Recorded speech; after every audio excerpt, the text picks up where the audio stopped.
Ch50, Everblaze. They're not here, Sophie said, rolling the words around on her tongue like that would somehow change their meaning. Why aren't they here? The quintessence had carried them to an island, a tiny spit of sand, and palms where Sophie would have expected to find a maroon pirate searching for the X that marked the spot. But there was no treasure, just beach and trees and empty ocean, looking extra eerie in the dim moonlight. Maybe we're early, Gift said, plopping down in the soft sand as Sander went to patrol the trees. I bet they'll be here any minute. He motioned for Sophie to join him, but she was too tense to sit.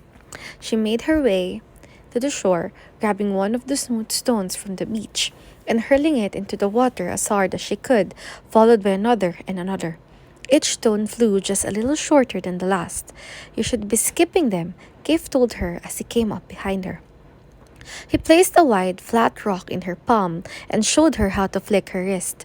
They practiced the motion 1, 2, 3 times. On the fourth, they let it fly, and the rock skipped and skipped and skipped some more before they lost sight of it in the dark waves. See how much more fun it is when you relax? Kif asked her. How am I supposed to relax, Kif? Look at this place. It's a deserted island. An extra creepy one. She couldn't put her finger on what it was, but there was something off about it. Like all the color had been bleached out, even the moonlight was a faded gray. Sophie turned to Pace, dredging a rut in the sand. Something's wrong. I don't think they're coming. But why would they go to all the trouble of giving us these?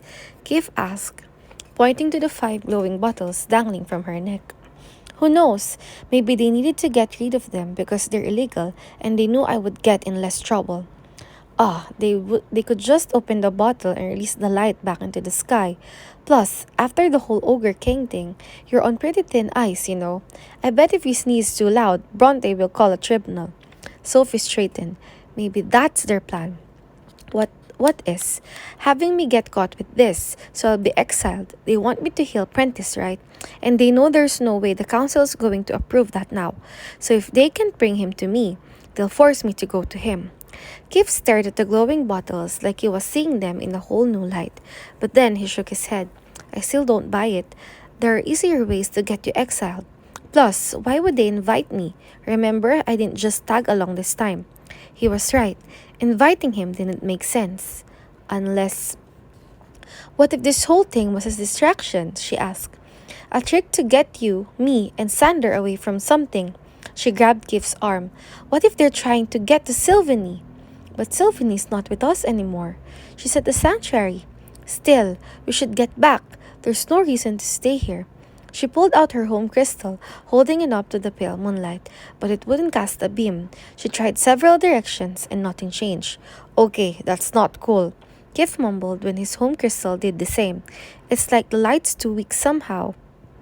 Or something was filtering it. If the Black Swan could create a pocket of air under the ocean, surely they could put some sort of shield around an island. And the palm trees didn't look tall enough for her to teleport from. This is a trap, Sophie whispered, squinting through the darkness trying to see what hid in the shadows. They must have picked this place because they know we can't leave. We can try those, Gift said, pointing to the glowing bottles dangling around her neck. Won't they just take us back to places we've already been? Sophie asked. They were all pretty cramped places. I'd rather be out here, I guess. Maybe it was the weird moonlight, but Gift looked genuinely afraid. Sandor, Sophie shouted, wanting some extra muscle and weapons close by. Sander must have been listening to their conversation because he was already on his way, sword raised.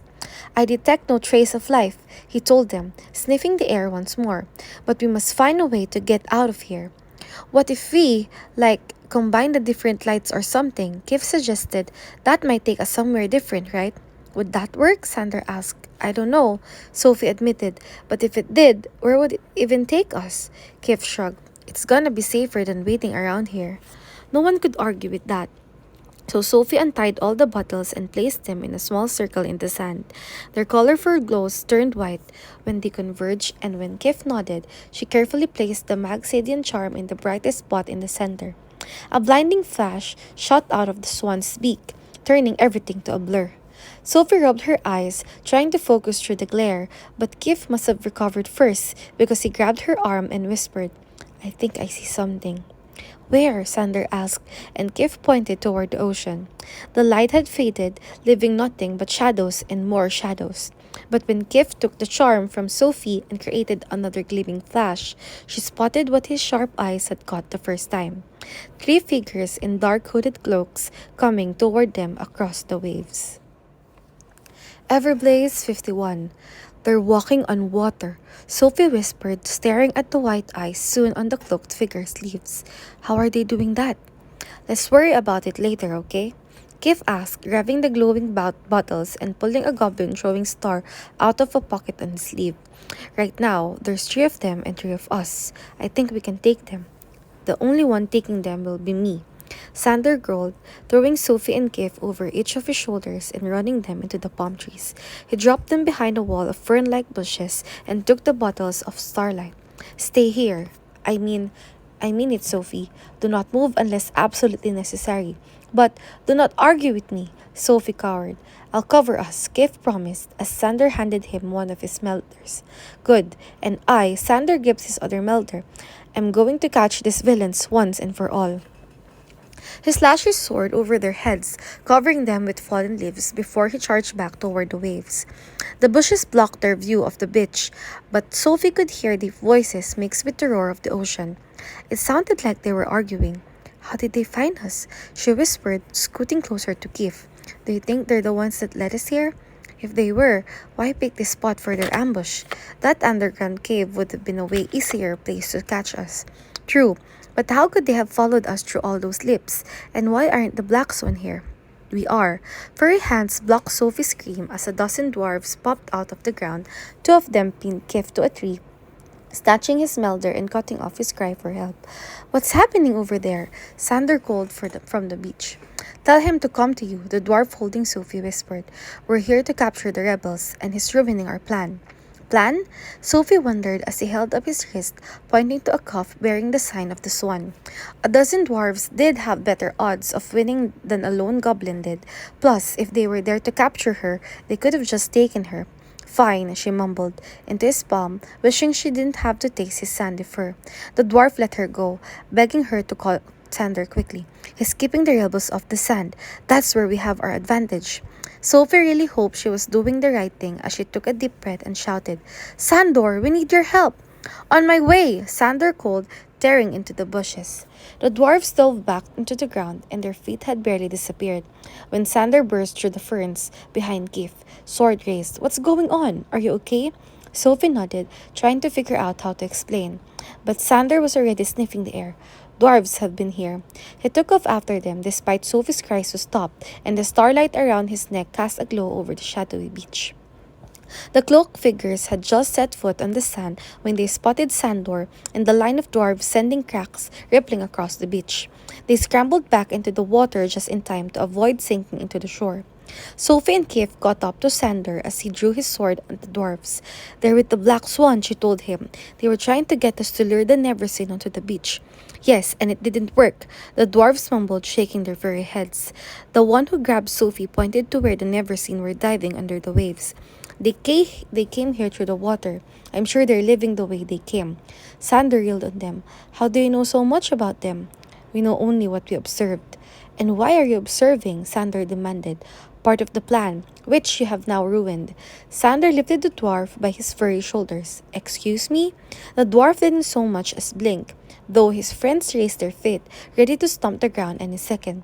Ah, careful there, Giganter. Kif warned. I'm pretty sure they're about to drop you into a sinkhole. Only if you give us a reason, the dwarves told him. Sander pulled his hostage closer. I'm only going to ask this once. What was your plan? Watch and wait, and if the rebels show up, catch them. It would have worked if you hadn't chased them off the sand. You planned for us to be ambushed? Sander snarled. We suspected that you would be. Why? Sophie asked. And why didn't you warn us? It was not our decision. The dwarf told her, screaming out of Sander's grip like a cat. I'm sure our commander had his reasons.